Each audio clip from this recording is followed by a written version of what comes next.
Et là alors il s'agirait de mettre de l'oignon, du poivron, de la tomate et de mixer le tout. Vous pouvez mettre 3 gousses d'ail si vous aimez bien les odeurs un peu fortes. Alors là vous laissez un peu mixer tout et regardez cette confection pour plus tard pour le riz. Et là vous pouvez vous servir du papier cuisson. Moi je vous ai montré la qualité que j'utilise. Vous étalez là. Prenez votre poulet bien mariné et vous le déposez sur votre papier cuisson, sur une plaque voilà, qui ira au four. Donc moi j'avais pris 2 poulets pour le coup, un poulet et demi je veux dire. Et voilà, vous le mettez au four pendant que vous n'avez pas fait, bouillir le poulet, donc vous le mettez pendant, ça dépend, 3 heures de temps. Moi j'ai laissé le poulet au four pendant 4 heures de temps, j'avais le temps.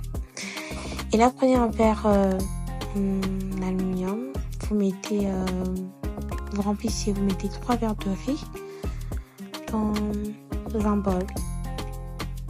Voilà, 3 verres de riz au complet.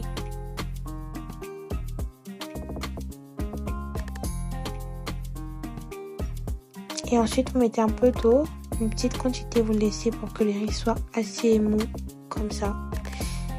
Et voilà, je vous laisse suivre le reste.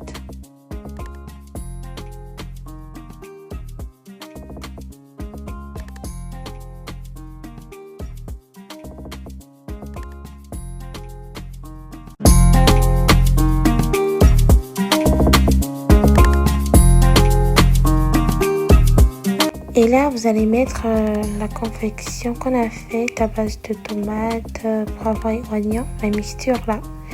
Vous allez le renverser dans la marmite et tourner. Vous allez devoir attendre pour qu'il n'y ait plus d'eau, en fait, que l'eau s'évapore un peu, afin que la consistance soit assez solide, si je peux dire. Assez lourde plutôt. Ensuite, vous renversez du riz à l'intérieur. Le riz préalablement qui a été laissé reposer dans de l'eau, vous le renversez dans la marmite. Et ensuite vous remuez tout simplement normalement. Et après vous allez ajouter une toute petite quantité d'eau, pas beaucoup. Là j'ai pas montré parce que vous allez voir que limite avec vos yeux vous allez voir que la quantité n'est pas vraiment déterminable. Vous allez voir à quel niveau sera l'eau. Donc pas vraiment eau, juste un petit peu d'eau. Et vous allez laisser reposer le riz pendant 20 minutes, voilà, sans recouvrir. Et ensuite, vous allez recouvrir du papier cuisson afin que le riz puisse cuire avec la vapeur, car il n'y a pas eu assez d'eau dans ce riz. Donc voilà, vous mettez du papier cuisson. Moi, je faisais que vérifier à chaque fois si le riz était prêt et tout.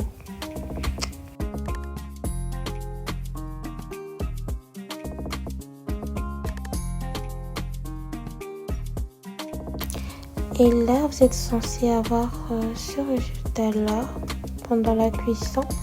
Après la cuisson, ce résultat-là, le riz doit être assez consistant.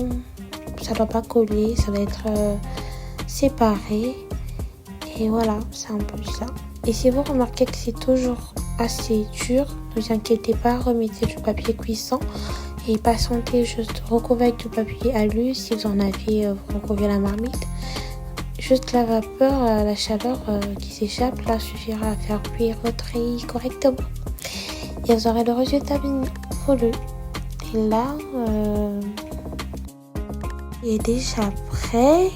Donc, je sers dans l'assiette et tout. En ce qui concerne le poulet, j'avais vu que le poulet était déjà bien tendre, bien doré et tout. Donc, voilà, j'ai découpé, fait la petite décoration, mis dans l'assiette et tout.